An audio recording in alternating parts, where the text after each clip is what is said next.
Hello students, welcome to my class narration room. आज की हमारी क्लास का टॉपिक है क्लास 12th इंग्लिश का chapter the interview by Christopher Silvester. Christopher Silvester history के student और एक रिपोर्टर थे। ये चैप्टर लिया गया है the penguin book of interview से। ये चैप्टर 2 पार्ट में है। पार्ट 1 में हमें इंटरव्यू के बारे में बताया गया कि इंटरव्यू को क्यों ज़रूरी है और अलग अलग लोगों की इसके बारे में क्या सोच है। और पार्ट 2 में एक इंटरव्यू की बताया गया है जो कि मुकुंद जो द हिंदू न्यूज़पेपर के हैं वो ले रहे हैं। उम्बर्टो इको जो कि एक प्रोफेसर हैं इटली यूनिवर्सिटी के, उनका इंटरव्यू ले रहे हैं। तो आज हम इस क्लास में पार्ट 1 कवर करेंगे इस चैप्टर का। तो आइए शुरू करते हैं चैप्टर को। चैप्टर शुरू होता ऑथर बताते हैं कि इंटरव्यू लगभग 130 साल से चला आ रहा है। जो ये इंटरव्यू जो है वो जर्नलिज्म में तो बहुत आम है। जो भी पढ़े लिखे लोग हैं उन्होंने कभी ना कभी तो इंटरव्यू ज़रूर पढ़ा होगा या सुना होगा। इंटरव्यू जो है हमें जो है वो जानकारियाँ देता है जो कि एक आम आदमी किसी सेलिब्रिटी के बारे में आसानी से नहीं जान पाता। जैसे कोई आम आदमी किसी सेलिब्रिटी के बारे में जानना चाहता है तो वो खुद तो जाकर एक आम आदमी सेलिब्रिटी से मिल के कोई सवाल पूछ नहीं सकता या उसके बारे में जान नहीं सकता। तो इसलिए इंटरव्यू एक ऐसा माध्यम है जिसके ज़रिए एक आम आदमी को सेलिब्रिटीज़ के बारे में वो सभी बातें पता चल जाती हैं जो कि वो जानना चाहता है। और इंटरव्यू को लेकर सेलिब्रिटीज़ जो है इंटरव्यू को अच्छा नहीं मानते। कुछ सेलिब्रिटीज़ का तो कहना है कि इंटरव्यू जो है वो एक जो है ज़ख्म देता है, चोट पहुंचाता है हम सेलिब्रिटीज़ को। क्यों? क्योंकि इंटरव्यू जो है उसके ज़रिए सेलिब्रिटीज़ की वो बातें भी निकलवा ली जाती हैं, वो भी बातें उनसे पूछ ली जाती हैं जो कि वो नहीं बताना चाहते। उनकी पर्सनल लाइफ को आघात पहुंचाया जाता है इंटरव्यू के ज़रिए। इसलिए कुछ सेलिब्रिटीज़ को इंटरव्यू बिल्कुल भी पसंद नहीं है। इंटरव्यू एक तरीका है सच जानने का।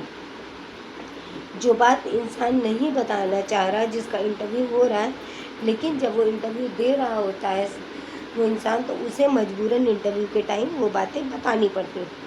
तो जैसे कि कुछ राइटर्स हैं, कुछ सेलिब्रिटीज़ हैं जिनकी यहाँ पर धारणाएं बताई गई हैं, सोच बताई गई, जिनमें वी.एस. नायपॉल ये कहते हैं कि इंटरव्यू जो है वो क्या करता है, वो जो है ज़ख्म देता है, लोगों को घात पहुँचाता है और लोग जो है इससे अपना कुछ हिस्सा खो देते हैं।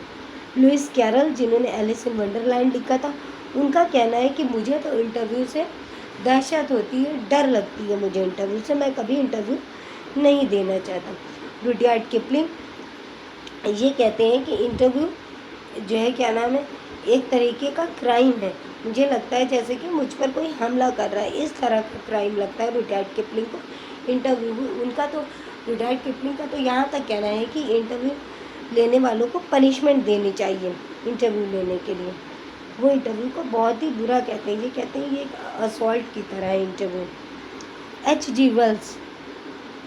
जी वेल्स बताते हैं कि इंटरव्यू मुझे तो अग्नि परीक्षा की तरह लगता है और मुझे इससे बहुत डर लगता है।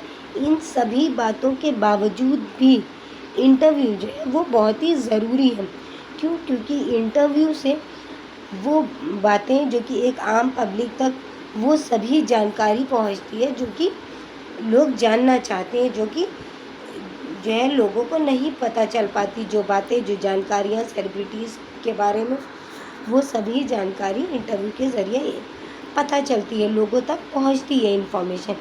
इसलिए इन सभी बुराइयों के होते हुए भी इंटरव्यू बहुत इम्पॉर्टेंट है। और इंटरव्यू में एक ऐसी शक्ति, एक ऐसी ताकत है जो कि जिसका इंटरव्यू हो रहा है उसकी सारी सच्चाई को बाहर निकाल लेती है। इंटरव्यू को एक तरह की आर्ट कहा गया। और यहीं पर ये पार्ट 1 एंड होता है। अब हम पार्ट 2, जिसमें कि Umberto Eco professor of Italy university है, उनका जो है इंटरव्यू लिया है मुकुंद जो कि द हिंदू न्यूज़पेपर के हैं उन्होंने। तो अब हम पार्ट 2 पढ़ेंगे अपनी नेक्स्ट क्लास में और उसमें पढ़ेंगे कि किस तरह उम्बर्टो इको का इंटरव्यू हुआ है। और ये पार्ट 1 की क्लास यहीं पर एंड होती है। Thanks for watching. Please do like, share and subscribe.